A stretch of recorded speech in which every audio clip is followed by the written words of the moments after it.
बांग्लादेश में क्या हो रहा है? मतलब बांग्लादेश में अभी कुछ दिन पहले जो तख्तापलट हुआ था, मतलब शेख हसीना प्रधानमंत्री थी, अभी वो चली गई है और उसके बदले अ, यूनिस साहब आए हैं बांग्लादेश में पावर संभालते हुए।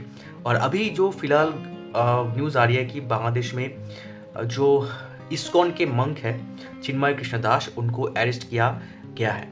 और क्यों ये किया गया है? क्योंकि एक रैली निकाली गई थी हिंदू समाज के द्वारा, और उनकी जो बात है हिंदू समाज के द्वारा वो रख रहे थे हिंदू समाज और उनके जो हिंदू जो पॉपुलेशन है बांग्लादेश में, और वो उसके ऊपर कुछ अटैक होती है, कुछ अलग अलग जगहों से बातें होती है, और इसके रिगार्डिंग जो बांग्लादेश पुलिस है वो पकड़ लेती है इस्कॉन मोंग को।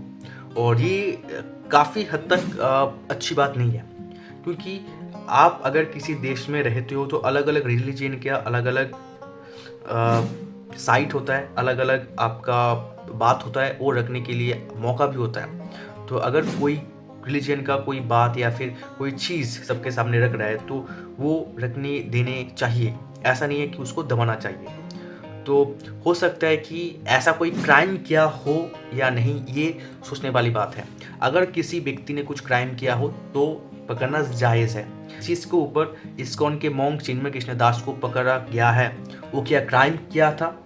ये सवाल है बांग्लादेश के ऊपर, मतलब बांग्लादेश जो पुलिस है उनके ऊपर सवाल है, वो क्या क्राइम किए थे और किस चीज़ के ऊपर उनको अरेस्ट किया गया है, वो जानना बहुत ज़रूरी है। तो इसमें भारत सरकार भी अपना स्टेटमेंट जारी किया गया है, क्योंकि हिंदू समाज के ऊपर बहुत सारे अटैक अलग अलग जगहों से होती आ रही है, क्योंकि वहाँ पे मुस्लिम कम्युनिटी है बहुत ज़्यादा और हिंदू के जो लोग हैं बहुत ही कम है।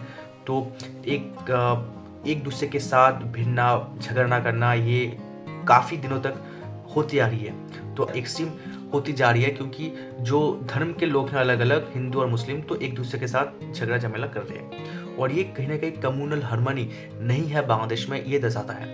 कम्युनल हार्मनी अगर होगी तो ये चीज़ नहीं होगी, एक दूसरे के साथ मिलके रह सकते हैं। तो कहीं ना कहीं मुझे लगता है कि जो चीज़ भी हो रहा है वो कोई भी दोषी अगर होता है उसको ज़रूर पकड़ना चाहिए, फिर उनको समझाना चाहिए, और ये ना हो इसके लिए स्टेप लेना बहुत ही ज़रूरत है।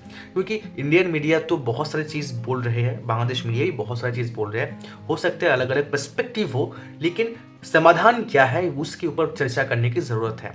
हिंदू जो मॉन्क है, इस्कॉन के जो मॉन्क है, वो अगर कुछ नहीं किए हैं तो उनको रिहा कर दिया जाए, या फिर वो अगर कुछ किए हैं उसको प्रमाण कीजिए, कुछ बातचीत कीजिए। आपके वहाँ पे कोर्ट है, लॉ एंड ऑर्डर है, उनके हिसाब से जो अगर उनको सज़ा होगा तो देखा जाएगा, सारी दुनिया देखेगी।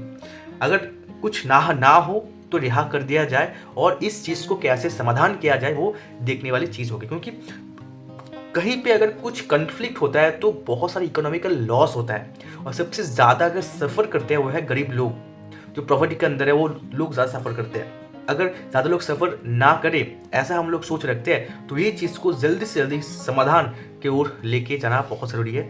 अगर नहीं होता है तो अलग अलग देशों के ज़रिए प्रेशर बनते जाएगी बांग्लादेश के ऊपर, और बांग्लादेश तब क्या करेगी ये देखने वाली चीज़ होगी। रिक्वेस्ट होगा बांग्लादेशी जनता के लिए कि आप अच्छे, बहुत ही नेक इंसान है, अच्छे लोग हैं, बहुत आपका कल्चर आपका यूनिक है, बहुत सारी चीज़ हम आपसे सीखते हैं, आपके ज़रिए हम लोग जानते हैं। एक चीज़ हो रही है आपके देश में, कैसे उसका समाधान किया जाए आप सोचिए, क्या हो सकता है और क्या नहीं हो सकता है, वो चीज़ सोचने वाली चीज़ है, और इसको जल्दी से जल्दी ख़त्म कीजिए, क्योंकि आप सब अपने काम पे बिज़ी है और सारे लोग अपने काम पे बिज़ी है। तो बिज़ी होना बहुत ज़रूरी है, इकोनॉमिकल जो ट्रांजैक्शन है वो होते रहना चाहिए, और लोगों को काम में कोई बाधा नहीं आना चाहिए, ये सोचनी है। तो बहुत बहुत शुक्रिया दोस्तों इस वीडियो को देखने के लिए। अगर आपको वीडियो अच्छा लगे तो ज़रूर लाइक कीजिए, अगर कुछ बोलना हो तो ज़रूर कमेंट पे लिखिए, और इस चैनल को ज़रूर सब्सक्राइब कीजिए। धन्यवाद।